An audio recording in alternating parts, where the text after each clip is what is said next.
Business ব্যাপারটা আমার বেশ ভালো লাগে। রোজ রোজ নতুন একটা চ্যালেঞ্জ, একদিন জেতা তো একদিন হেরে যাওয়া।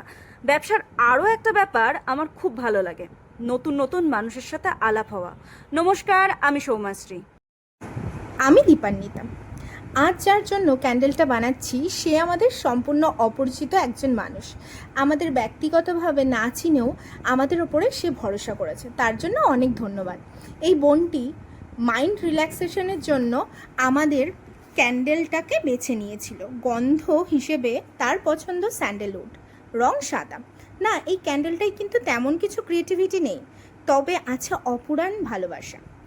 আচ্ছা, এখানে আমরা সেন্টেড ক্যান্ডেল বানাই। এই ক্যান্ডেলের সুগন্ধ হিসেবে আমরা ব্যবহার করি এসেনশিয়াল অয়েল। এই গন্ধ কখনোই খুব স্ট্রং হয় না, পারফিউমের মতো তো নাই। গন্ধগুলো হয় ভীষণ স্নিগ্ধ, আর এই চন্দনের গন্ধ এতটাই স্বর্গীয় যে এই গন্ধ মনকে খুব তাড়াতাড়ি শান্ত করে দেয়।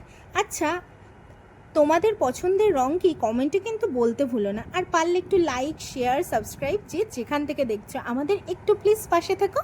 আরও নতুন নতুন ভিডিও নিয়ে আমরা আসছি।